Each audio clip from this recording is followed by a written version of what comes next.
गढ़ी खुदा बख्श में जलसे से मरियम नवाज खिताब कर रही हैं। मोहतरम आसिफ अली जरदारी साहब,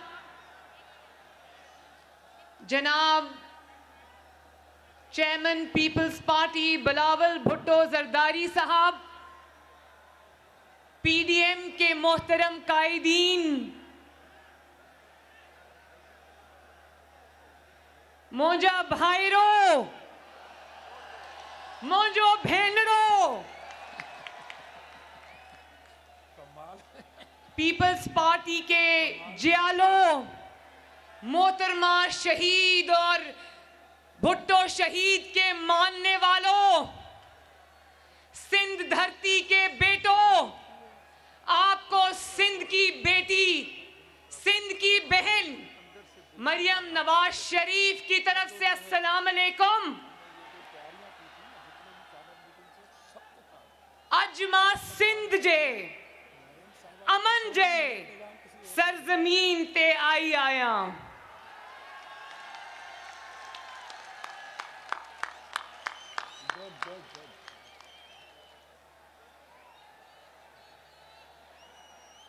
लाड़काना वालों, आज आपकी बहन मरियम नवाज शरीफ आपके लिए मोहम्मद नवाज शरीफ और मोहम्मद शहबाज शरीफ का मोहब्बत भरा सलाम लेकर आई है। जिस मोहब्बत, शफकत और इज्जत से आपने मेरा इस्तकबाल किया है, मैं आपकी बहुत बहुत शुक्रगुजार और एहसानमंद हूं। बहुत बहुत शुक्रिया। और मैं खसूसी तौर पर जनाब आसिफ अली जरदारी साहब का, बिलावल भुट्टो मेरा छोटा भाई उसका, अपनी बहनों आसिफा का, बख्तावर का और अदी फरियाल का बहुत बहुत शुक्रिया अदा करती हूँ कि उन्होंने बहुत अपनायत से, अकीदत से, मोहब्बत से मेरा इस्तकबाल किया। कल जब मैं, बहुत लंबा सफ़र था लाहौर से, उसके बाद यहाँ सखर में मुस्लिम लीग नून का वर्कर्स कन्वेंशन था, तो मैं बहुत लेट पहुंची। लेकिन जब मैं रात के 1:30 बजे नोडेरो हाउस पहुंची तो मैंने देखा कि रात के 1:30 बजे सर्दी में मेरा भाई बिलावल भुट्टो जरदारी, आसिफा भुट्टो और अदी फरियाल मुझे लेने के लिए दरवाजे के बाहर खड़े थे। बिलावल, आपका बहुत बहुत शुक्रिया। और अगर जरदारी साहब मुझे सुन रहे हैं तो जरदारी साहब का भी बहुत बहुत शुक्रिया।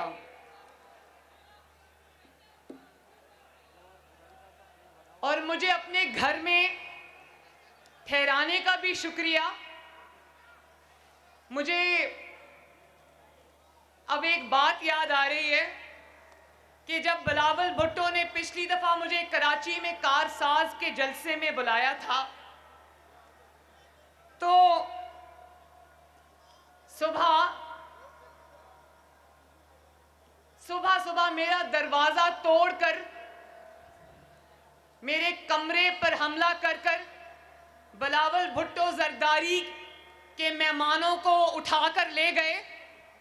तो मेरा ख्याल है इस दफा बिलावल भुट्टो जरदारी साहब ने ये सोचा होगा कि मैं मरियम को अपने घर पे रखता हूं ताकि मैं आज मरियम के दरवाजे पे कोई हमला ना कर सके।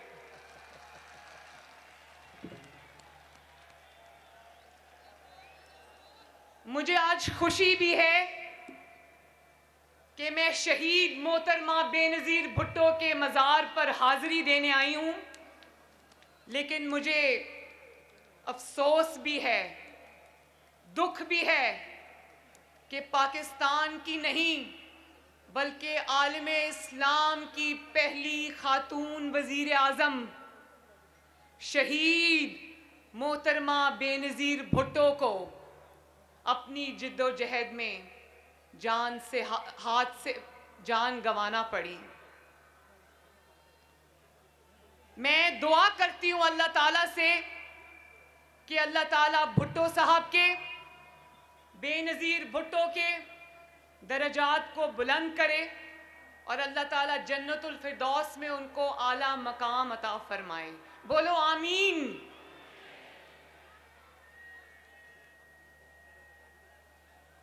मैंने सुना था कि सिंधियों के दिल भी बड़े होते हैं और सिंधियों के दस्तरखान भी बड़े होते हैं।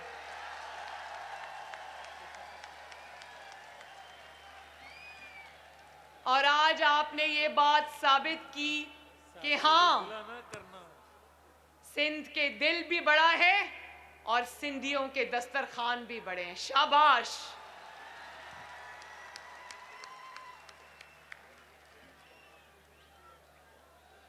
लाड़काना वालों, बीबी शहीद की मौत का जख्म सिर्फ आपके दिलों पर नहीं लगा। बीबी शहीद की मौत का दुख सिर्फ पीपल्स पार्टी को नहीं है, शहीद बीबी की मौत का जख्म हमारे दिल पर भी लगा है। आज 13 साल बाद भी न सिर्फ ये कि हम आपके दुख में शरीक हैं, बिलावल भुट्टो के दुख में शरीक हैं, बल्कि बेनज़ीर की मौत जो है वो पाकिस्तान का कौमी सानहा है, जिसका दुख आज भी हमारे दिलों में ताज़ा है। और मैं भुट्टो शहीद और बेनज़ीर भुट्टो शहीद को खराजे तहसीन पेश करना चाहती हूँ एक शेर के ज़रिए। और वो शेर है जो मुझे कभी अडयाला जेल में जब फेंका तो मुझे वो शेर याद आता था। जिस धड़ से कोई मक्तल में गया वो शान सलामत रहती है। जिस धड़ से जो मक्तल में गया वो शान सलामत रहती है। ये जान तो आनी जानी है, इस जान की कोई बात नहीं। भुट्टो के कातिल और बेनज़ीर भुट्टो के कातिलों का आज कोई नाम लेवा भी नहीं है, लेकिन उनको चाहने वाले यहाँ हजारों लाखों की तादाद में आज भी मौजूद हैं और मौजूद रहेंगे इंशाअल्लाह। मुझे आज वो दिन याद आ रहा है जब टीवी पर ये खबर आई, दिल दहला देने वाली खबर आई कि मोहतरमा पर जानलेवा हमला किया गया है। तो मेरे वालिद नवाज शरीफ क्योंकि उस वक्त पिंडी में मौजूद थे, तो वो सीधा सबसे पहले अस्पताल पहुंचे और वो शायद उन चंद पहले लोगों में से थे जिनको डॉक्टर्स ने मोहतरमा के शहीद हो जाने की खबर दी। तो ये खबर सुनकर न सिर्फ उनकी आंखों से आंसू जारी हो गए, जिसको कैमरा ने हमेशा के लिए अपने अंदर कैद कर लिया, बल्कि वो बाहर आए और पीपल्स पार्टी के जियालों को उन्होंने सीने से लगाया और उनके दुख को उनके साथ उसी वक्त बांटा।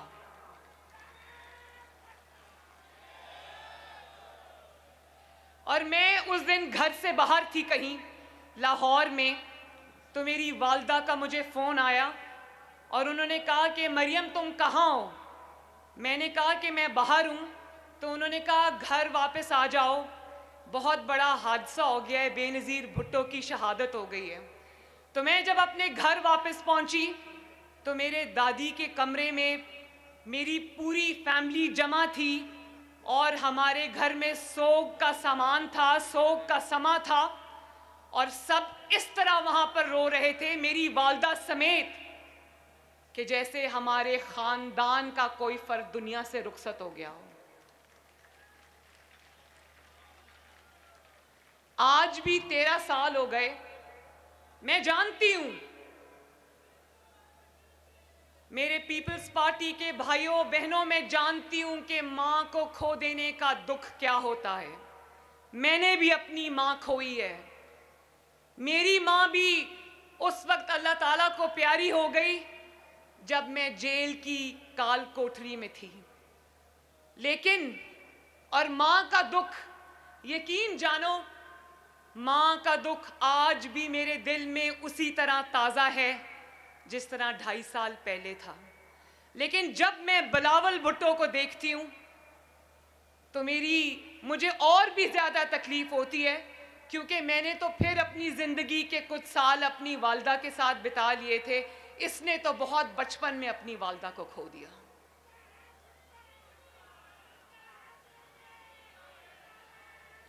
और मैं एक और सियासी निस्बत के अलावा बेनज़ीर भुट्टो शहीद से मेरी एक और निस्बत है।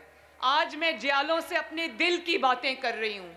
ये बातें मैंने कभी किसी से नहीं की, लेकिन मैं पीपल्स पार्टी के जियालों से आज ये बातें करूँगी इंशाल्लाह। और वो ये है कि बेनज़ीर भुट्टो से मेरी सियासी निस्बत तो है। वो पाकिस्तान की पहली खातून वज़ीर आज़म थी। हर खातून का, हर औरत का, हर बेटी का फ़ख्र थी। लेकिन मेरी उनसे निस्बत बाप बेटी की लाजवाल मोहब्बत की भी है। वो बेटी बेनज़ीर भुट्टो शहीद अपने बाप का मुकदमा लड़ते लड़ते उसके कदमों में जाकर सो गई। और इसी तरह मेरा भी दिल करता है कि मैं अपने बाप के नज़रिए के लिए, जो पाकिस्तान को मुत्तहिद रखने का नज़रिया है, जो पाकिस्तान के अवाम के वोट को इज्जत देने का नज़रिया है, अगर मुझे अपने बाप से इतनी मोहब्बत है, उसके नज़रिए से इतनी मोहब्बत है, अपने मुल्क से इतनी मोहब्बत है कि उसके लिए मुझे अपनी जान का नजराना भी देना पड़ा, तो मेरी नज़र में वो एक बहुत हकीर नजराना होगा।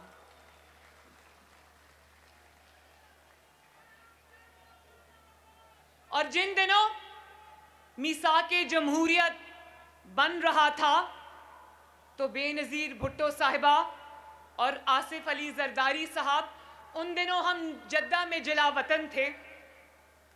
तो मेरी पहली मुलाकात थी बेनज़ीर भुट्टो शहीद से। जियालो उस दिन 3 घंटे मोहतरमा मेरे साथ बैठी रही। हमने खाना भी इकट्ठे खाया, चाय भी इकट्ठे पी और बहुत सारी बातें हमने इकट्ठे की। उन्होंने भी मुझसे दिल की बातें की, मैंने भी उनसे दिल की बातें की। और फिर मीसाके जमहूरियत, जिसको अंग्रेजी में चार्टर ऑफ डेमोक्रेसी कहते हैं, वो वजूद में आया। यही थी वो सियासी इक़दार कि आज सियासी हरीफ होने के बावजूद, सियासी और इंतखाबी मैदान में एक दूसरे के मुखालिफ होने के बावजूद, आज पीडीएम की क़यादत एक स्टेज पर एक फैमिली के अरकान की तरह इकट्ठी है। ये है वो सियासी इक़दार जिनकी शुरुआत मोहम्मद नवाज शरीफ और मोहतरमा बेनज़ीर भुट्टो ने की थी।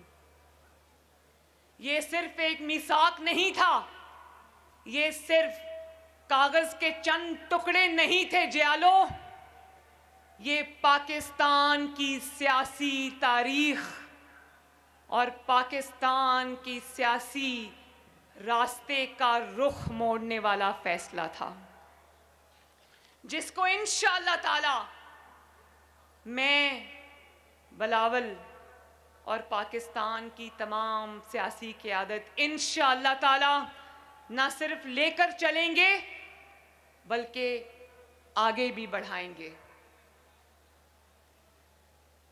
सियासतदानों से, सियासी जमातों से माजी में जो गलतियां हुई और उन गलतियों का फ़ायदा जमहूरियत शिकन कुव्वतों ने उठाया,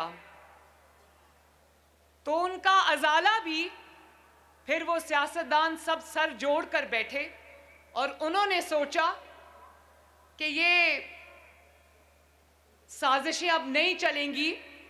उन्होंने उन्हीं गलतियों का जो हमसे हुई थी, सियासतदानों से हुई थी, सियासतदानों ने खुद उन गलतियों का अजाला भी किया और जो एक दूसरे के खिलाफ साजिशें की जाती रही थी उसको उन्होंने कहा कि अब ये हम नहीं करेंगे।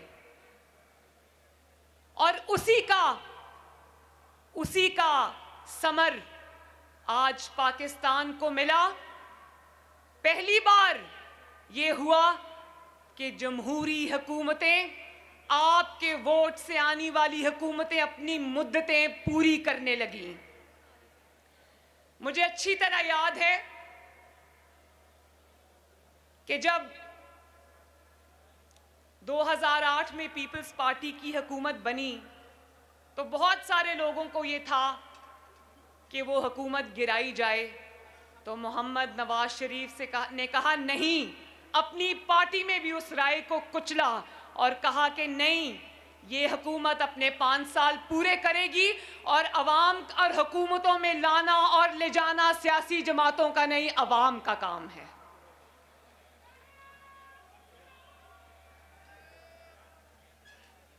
और जब सियासी जमातें अपनी हुकूमतें पूरी करने लगी, जब जमहूरियत पनपने लगी, तो कुछ कुव्वतों को, जिनको डिवाइड एंड रूल सूट करता था, उनको तकलीफ होने लगी। तो फिर हमने देखा कि सियासी कूड़ा इकट्ठा करके जनरल पाशा ने एक जमात बनाई जिसका नाम है पाकिस्तान तहरीक इंसाफ।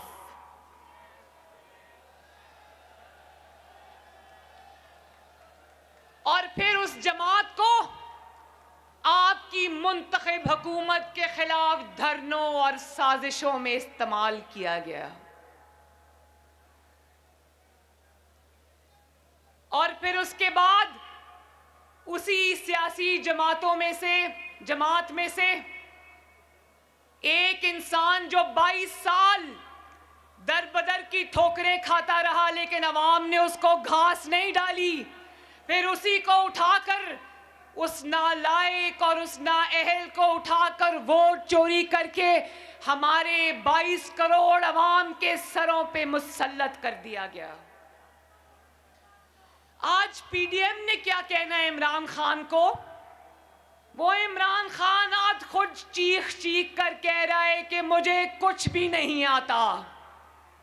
वो खुद 2.5 साल के बाद, जबकि वो 3 साल पूरे करने जा रहा है, आज वो बड़ी डिटाई से टीवी पर आकर कहता है कि मुझे काम करना नहीं आता। वो खुद अपने मुंह से ये एतराफ कर रहा है कि मैं नाअहल भी हूं और नालायक भी हूं, और ये भी कह रहा है कि तैयारी के बगैर हुकूमतों में नहीं आना चाहिए।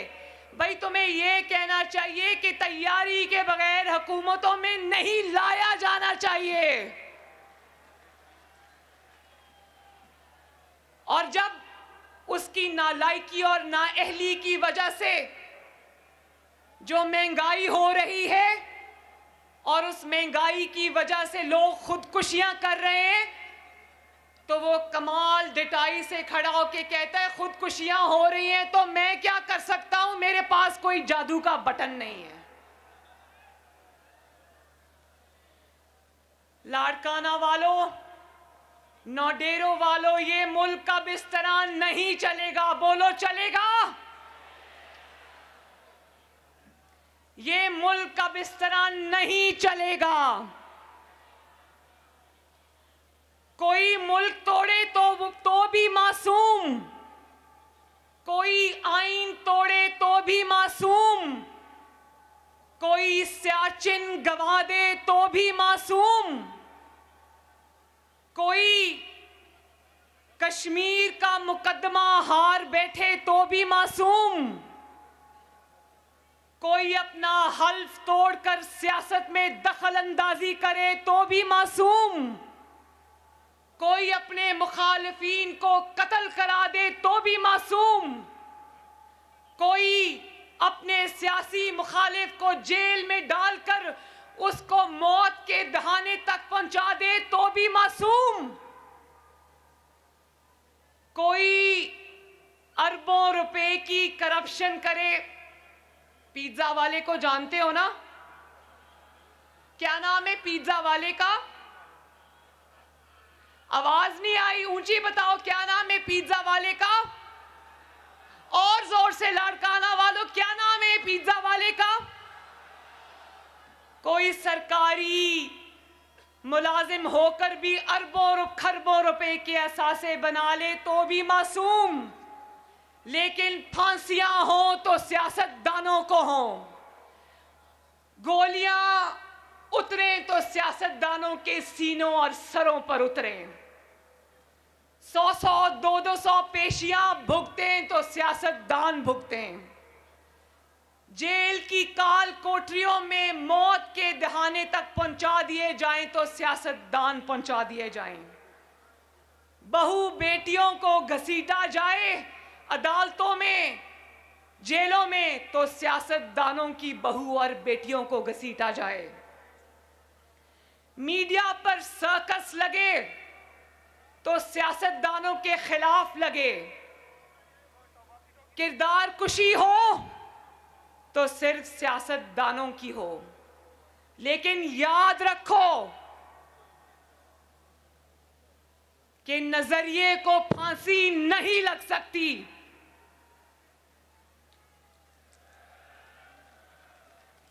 नजरिए को जलावतनी नहीं हो सकती, और ये इन्हीं नजरियात का फैज है कि आज तुम्हारा नाम लेवा भी कोई नहीं है, लेकिन पाकिस्तान के कोने कोने में नवाज शरीफ और बेनजीर भुट्टो के नाम लेवा हैं।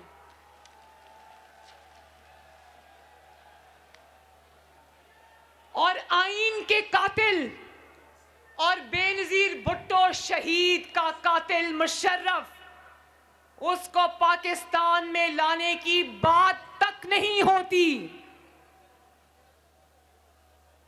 नवाज शरीफ को तो तुमने इश्तिहारी करार दे दिया, लेकिन तुम्हारी ना इतनी जुर्रत है, ना तुम में इतनी गैरत है कि तुम बेनजीर भुट्टो के कातिल मुशर्रफ को पाकिस्तान लाना तो दूर की बात है, तुम तो वो बात भी नहीं कर सकते, इतने डरपोक आदमी हो।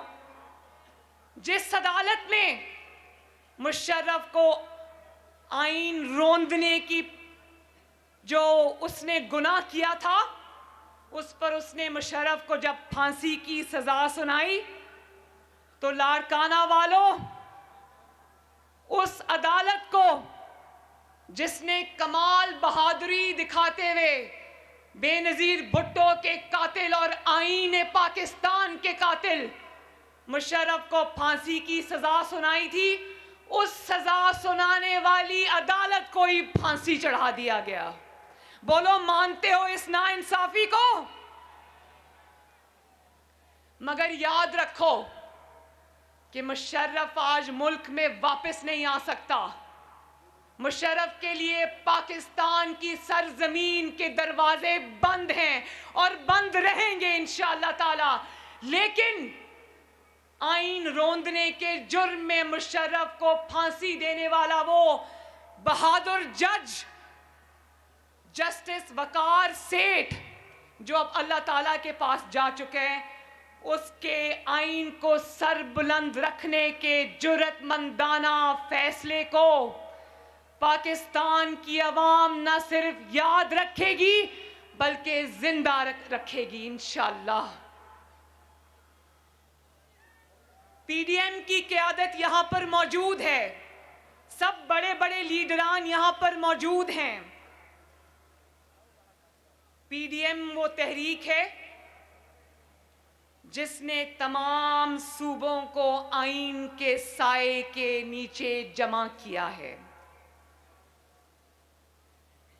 सब, चाहे वो बलोचिस्तान है या वो सिंध है या वो पंजाब है या वो खैबर पख्तूनख्वा है, सब माशाअल्लाह आईन के झंडे के नीचे जमा हैं। और एक शख्स, सिर्फ एक शख्स, एक हारा हुआ शख्स, एक शिकस्त खोरदा शख्स, एक नाकाम शख्स, अवाम का मुजरिम शख्स पीडीएम से एनआरओ की भीख मांगता हुआ नजर आ रहा है। बोलो लाड़काना वालों, इमरान खान को एनआरओ दोगे? क्या इमरान खान को एनआरओ देना चाहिए? एक शख्स अकेला खड़ा हुआ नजर आ रहा है, अकेला, नाकाम है, हारा हुआ है, इसलिए अब किसी को कभी कोई मैसेज भेजता है, कभी कोई अपना मैसेंजर भेजता है। शहबाज शरीफ साहब से मिलने के लिए खानदान वालों को हफ्ता हफ्ता इजाजत लेनी पड़ती है, लेकिन इनका मैसेंजर जो एनआरओ की भीख मांगने ये आते हैं तो इनके लिए जेलों के दरवाजे खोल दिए जाते हैं, इजाजत की भी जरूरत नहीं पड़ती। पहले कहता था एनआरओ नहीं दूंगा, उससे कोई भी बात करो तो कहता था एनआरओ नहीं दूंगा, और अब कहता है कि अगर किसी ने एनआरओ दिया तो मुल्क से गद्दारी करेगा। मैं ये कहना चाहती हूं कि तुम्हें अपनी औकात समझ आ गई है। तुम जानते हो कि तुम्हारी औकात और हैसियत अब एक एनआरओ देने वाले की भी नहीं रही। तुम जानते हो कि किसको कहना है कि एनआरओ नहीं देना। सुनाता कहता वो आवाम को है, सुनाता किसी और को है, जानते हो ना।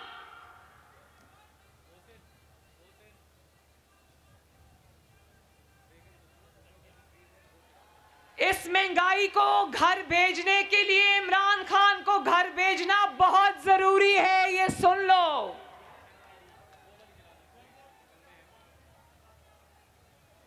जब तक ये नालायक हुकूमत घर नहीं जाएगी, यकीन मानो लाड़काना वालों, आपके घरों के चूल्हे नहीं जल सकते। इसलिए पीडीएम का साथ दो और इस नालायक और नाअहल इमरान खान को घर भेजो। साथ हो ना। और फिर कहते हो कि ऑपोजिशन फौज को बदनाम कर रही है। ऑपोजिशन जब महंगाई की बात करती है तो कहते हो ऑपोजिशन फौज को बदनाम कर रही है। ये पहला सियासतदान है जिसका नाम इमरान खान है, जिसने इंडिया जाकर वो सारी वीडियोस मौजूद हैं, इसने इंडिया जाकर पाकिस्तान की फौज और आईएसआई के खिलाफ बात की थी। ये वो पहला सियासतदान है और पहला जाली वजीर आजम है जिसने वजीर आजम बनकर जब ये अमेरिका गया तो अपनी फौज और आईएसआई पर हमले किए।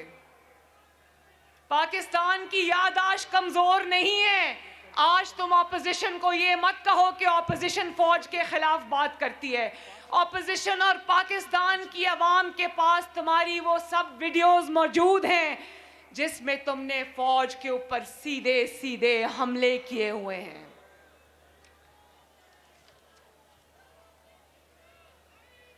और एक पेज की रट लगाकर जितना तुमने फौज को बदनाम किया, शायद ही पाकिस्तान की तारीख में किसी ने किया हो। और जब रोटी, अभी किसी ने महंगाई की बात की थी ना, जब रोटी 30 रुपए की हो जाती है तो ये अपनी नालायकी छुपाने के लिए कहता है फौज मेरे पीछे खड़ी है। जब आटा 90 रुपए किलो हो जाता है तो ये अपनी नालायकी छुपाने के लिए कहता है फौज मेरे पीछे खड़ी है। जब चीनी 120 रुपए किलो हो जाती है तो ये अपनी करप्शन छुपाने के लिए कहता है फौज मेरे पीछे खड़ी है। जब एलएनजी पर ये 122 अरब का डाका डालता है, एलएनजी को टाइम पर सस्ती एलएनजी नहीं मंगवाता, और आपको जब महंगी एलएनजी मिलती है, आपके घरों में जब गैस की शॉर्टेज होती है और चूल्हे नहीं जलते, और जब अवाम का ये महंगाई से कचूमर निकालता है तो कहता है फौज मेरे पीछे खड़ी है, तुम ज्यादा सियाने बनने की कोशिश ना करो। फौज की पर तनकीद तब होती है जब तुम्हारी नालायकी का बोझ फौज को उठाना पड़ता है। फौज पर तनकीद तब होती है जब तुम अपने सियासी मुखालिफिन को जेल में बंद कराने और उनसे सियासी इंतकाम लेने के लिए, सियासी इंतकाम लेने के लिए तुम फौज को सियासत में घसीटते हो। फौज पर तनकीद तब होती है जब तुम्हारी नाअहली की वजह से कश्मीर मोदी की झोली में जा गिरता है। फौज पर तनकीद तब होती है जब तुम्हारी नालायकी और नाअहली और नाअहल और नालायक हुकूमत की वजह से सियाचिन पे खड़ा फौजी ये सोचता है कि मैं दिन रात इधर अपने वतन अजीज की खातिर खड़ा हूं, लेकिन इस साल मेरी तनख्वाहें नहीं बढ़ी और मेरे घर में चूल्हे की आग ठंडी हो रही है। और फिर कहते हो कि तैयारी के बगैर हुकूमत में नहीं आना चाहिए। किसको सुना रहे हो ये? क्योंकि अवाम तो तुम्हें लेकर नहीं आई, तुम्हें जो लाए हैं उनको पीछे हटना पड़ेगा इंशाअल्लाह। दवाई भी महंगी हो गई है ना। ये सुनो, खुदा के वास्ते बेरहम आदमी इमरान खान, ये सुनो कि अवाम किस तरह बिल बला रहे हैं। मुझे पता है कि जो दवाई आज से 3 साल पहले 200 रुपए की थी, अब 500 रुपए की है, 600 रुपए की है। मैं जानती हूं।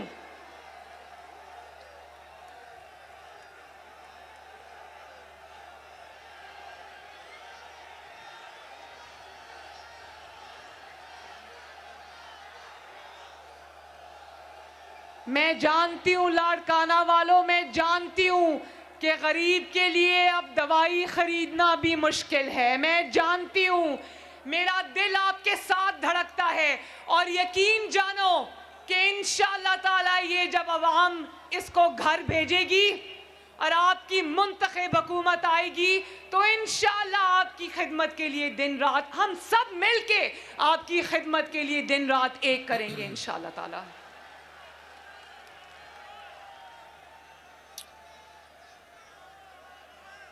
और कहते हैं कि ये फौज को कहते हैं कि मेरी हुकूमत का तख्ता उल्टो।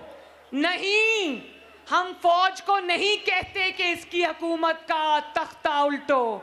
हम सिर्फ सेलेक्टर्स को कहते हैं कि इससे पीछे हट जाओ, और जब तुम इससे पीछे हट जाओगे तो फिर पाकिस्तान की आवाम जाने, हम जाने और इमरान खान जाने। क्या अवाम का रोजगार छिनता रहे इसलिए कि तुम्हारी ताबेदारी चलती रहे? बोलो मंजूर है? क्या तरक्की रुकी रहे इसलिए कि तुम्हारी ताबेदारी चलती रहे? बोलो मंजूर है? क्या दवाइयां महंगी होती रहें इसलिए कि तुम्हारी ताबेदारी चलती रहे? बोलो लाड़काना वालों, मंजूर है? क्या गरीब का चूल्हा बंद रहे इसलिए कि तुम्हारी ताबेदारी चलती रहे? बोलो लाड़काना वालों, नहीं नहीं नहीं।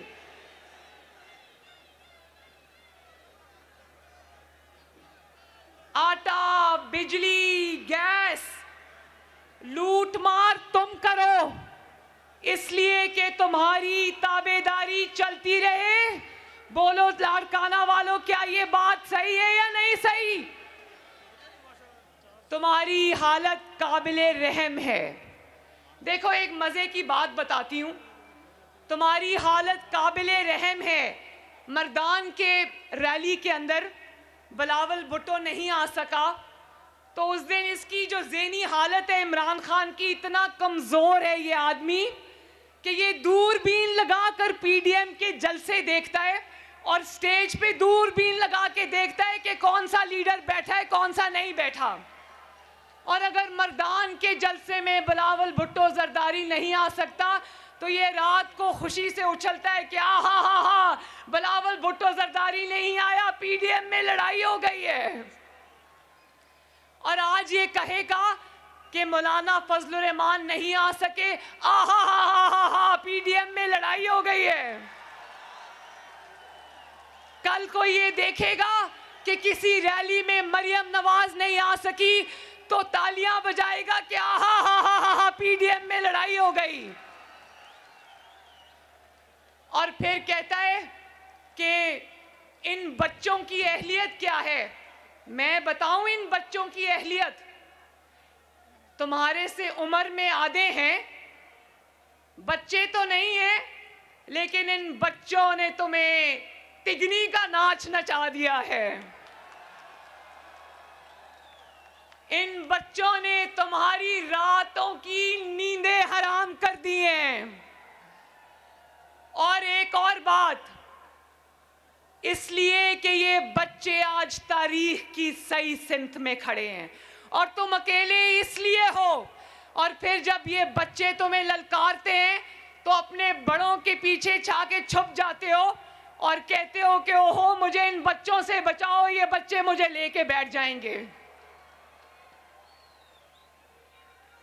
बड़ों से जाकर इन बच्चों की शिकायतें लगाता है। हम सब जानते हैं, इतने सियाने ना बनो, पाकिस्तान की आवाम तुमसे ज्यादा सियानी है। इन बच्चों की सबसे बड़ी क्वालिफिकेशन ये है कि इन बच्चों के साथ अल्हम्दुलिल्लाह पाकिस्तान की आवाम खड़ी है।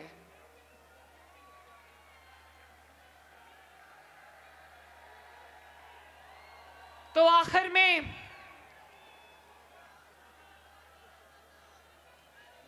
इंशाअल्लाह पीडीएम के अंदर फूट डलवाने का तुम्हारा ख्वाब कभी पूरा नहीं होगा। ये ख्वाब तुम दिल में लिए इंशाअल्लाह ताला हुकूमत से रुखसत हो जाओगे।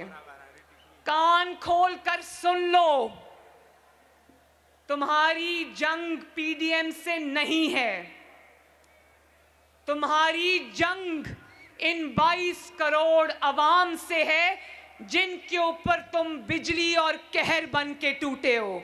और ये जंग इंशाअल्लाह ताला पाकिस्तान के अवाम जीत चुके हैं। ये जंग मैं आज ऐलान करती हूं कि ये जंग ताबेदार खान, ये जंग तुम हार चुके हो। आखिर में एक दफा फिर चलो एक बात लाड़काना वालों मुझे बता दो कि अगर बिलावल भुट्टो जरदारी साहब और पीडीएम आपको इस्लामाबाद आने की कॉल देगी तो आओगे? और जोर से आओगे? मेरी जो माएं, बहनें, बेटियां, सिंध धरती की बेटियां यहां पर खड़ी हैं, मैं उनको मोहब्बत भरा सलाम अर्ज करती हूं। मैं एक दफा फिर पाकिस्तान पीपल्स पार्टी का, लाड़काना के अवाम का और सिंध की धरती के गयूर लोगों का तहे दिल से शुक्रिया अदा करती हूं। सिंध धरती जिंदाबाद, पीडीएम जिंदाबाद, लाड़काना के अवाम जिंदाबाद, जमहूरियत के मतवाले जिंदाबाद, पाकिस्तान पाइंदाबाद। बहुत बहुत शुक्रिया।